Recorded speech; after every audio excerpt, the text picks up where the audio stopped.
नमस्कार शेतकरी मित्रांनो, आपल्या सर्वांचे पुन्हा एकदा सहर्ष स्वागत आहे आजच्या या नवीन व्हिडिओमध्ये. तर आज आहे दिनांक 31 सप्टेंबर 2024. चला तर जाणून घेऊया संपूर्ण महाराष्ट्रातील आतापर्यंत मिळालेल्या माहितीनुसार राज्यातील नवीन व ओल्या कापसाचे आजचे कापूस बाजारभाव. तर सुरुवात करूया बाजार समिती बुलढाणापासून. या ठिकाणी कापसाची आवक आलेली आहे 15 क्विंटलची आणि कापसाला जास्तीत जास्त दर मिळत आहे 7,250 रुपये प्रति क्विंटल. नंतरची बाजार समिती जालना. या ठिकाणी कापसाची आवक 39 क्विंटलची आली असून कापसाला जास्तीत जास्त दर मिळत आहे 60,320 रुपये प्रति क्विंटल. नंतरची बाजार समिती बाभुळगाव. या ठिकाणी कापसाची आवक 25 क्विंटल आली असून कापसाला जास्तीत जास्त दर मिळत आहे 60,270 रुपये प्रति क्विंटल. नंतरची बाजार समिती वसमत. या ठिकाणी 25 क्विंटलची आवक आली असून कापसाला जास्तीत जास्त दर मिळत आहे 60,350 रुपये प्रति क्विंटल. नंतरची बाजार समिती देगलूर. या ठिकाणी कापसाला आज 47 क्विंटलची आवक आली असून जास्तीत जास्त दर मिळत आहे 60,240 रुपये प्रति क्विंटल.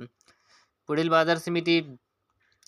तर मित्रांनो, हे होते आज दिनांक 30 सप्टेंबर 2024 रोजीचे महाराष्ट्रातील आतापर्यंत मिळालेल्या माहितीनुसार नवीन व ओल्या कापसाचे कापूस बाजारभाव. असे दररोजचे बाजारभाव जाणून घेण्यासाठी चॅनलला सबस्क्राईब करायला विसरू नका. चला तर भेटूया पुढच्या व्हिडिओत. धन्यवाद.